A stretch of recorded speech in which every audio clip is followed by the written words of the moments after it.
Good morning and welcome staff, faculty, deans, administration, trustees, and returning students. Welcome especially to the incoming class of 2018 and to the outgoing seniors of 2015. I also want to thank the students and community of Pomona College who voted in the spring elections of the Associated Students of Pomona College. I am here in front of you today as an elected representative of student voices, and I'm honored to be here. I also want to thank the presidents of ASBC that have preceded me, especially Daryl Jones III and my very good friend and mentor, Sarah Applebaum. I have learned so much from them, and I'm in this position in great part because of their courageous work. As a student who was certain in my first year that I would most likely transfer to my home institution in El Paso, I am also here today because of the truly life-changing support I received from my community on campus. Thank you, community. You are my other me. I specifically want to remember a theme evoked by Sarah in their convocation speech and by the college itself. Sarah reminded the college community that daring minds are minds that work to bridge theory and praxis. This call to action reminded me of a phrase by the poet, scholar, philosopher, and liberator José Martí, who reminds his reader that conocer es resolver, pensar es servir. In English, that phrase might translate to know is to resolve, to think is to serve. In this phrase, Martí dissolves the dichotomy between theory and practice, arguing that the thinking and knowing he is interested in is in one that moves, one that is always already interested in a living, changing community. An Argentine philosopher, Arturo Auregi, echoes Martí half a century later, writing, "De la responsabilidad de la universidad es pensar en las necesidades del pueblo," which translates to, "The responsibility of the university is to think of the necessities of the pueblo." Like Martí, Auregi bridges the intellectual community of a college and its community, the students and the places the students come from, the elite and common ways of knowing. What Auregi and Martí remind us is that intellect, artistic creativity, and rule-bending innovation live within the gates of liberal arts colleges just as much as around the kitchen tables, street corners, and bus routes of the pueblo. What I appreciate about these thinkers is their emphasis on a living learning that overflows, extends beyond, and disrupts traditional ideas of where, how, and in what types of languages learning can take place. They remind us that intellect is something truly sin fronteras.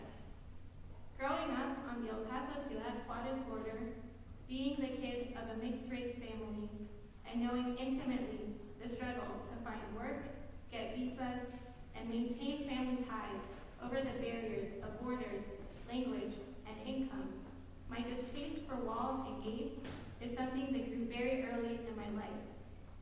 Communities from El Paso and Juarez know personally the violence that often accompanies walls, fences, and boots. They come in the name of security at the cost of autonomy. This summer, we have seen the violent consequences of walls, physical and otherwise, on communities on the Mexico-U.S. border, the St. Louis-Ferguson border, and the Israel-Palestine border. The work I hope to do today is to raise the question, in what ways do we as a community of scholars put up borders? In what ways do we confine academic achievement in the name of security for our intellectual tradition? What does a liberal arts degree really mean if graduates read Marx, but never Manuel Sáenz, Hobbes, but never Tupac Amaru, Foucault, but never Freire, Proust, but never Morrison? What does a liberal arts degree really mean if it can potentially be walled off from indigenous studies, critical race theory, or gender theory, the legacies of scholarship that have historically pushed us to consider our places in power and systems of domination, and have helped me personally think critically about borders and gates?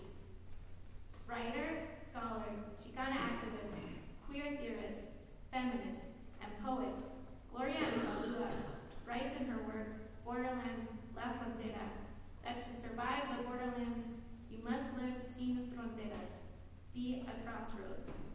I am so grateful and lucky to have in the audience today my mom, Martha Jackson, and my dad, Ron Jackson, both of whom were my first teachers and my greatest examples for surviving in the borderlands.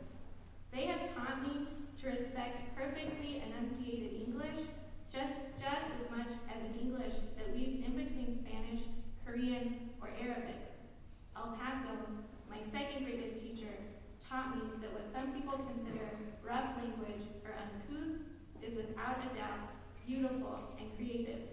My professors at the Universidad de Buenos Aires taught me that an English or a Spanish or a Portuguese that doesn't understand its community is not a language that is sufficiently intellectual. I taught myself that I belong to English and Spanish and Spanglish and West Texas drawl and my half gringa, half Caribbean Spanish accent. I taught myself that I belong both to dangling modifiers and polished sentences. The professors who have most impacted me here at Pomona, most of whom teach critical race theory, Africana studies, gender theory, Latin American studies, and Latino studies, have taught me that all these languages, all these accents, and all these crossroads can and should live in the classroom. Liberal arts is home to me because it feels like my first home, the borderland. This year, I hope that we as a community can relearn how to let praxis inform theory. I hope we can relearn, remember, and revalue the art and intellect that lives in the streets of the Pueblo. I hope we can relearn how to ask academic English to make way and be changed by Spanglish and other forms of English. As we begin classes, I hope we're looking about how we can recreate and reimagine a spirit of frontera, flexibility, and openness in classrooms, on syllabi, in offices, and through our relationships with all people in the Pomona College community. I am so grateful for your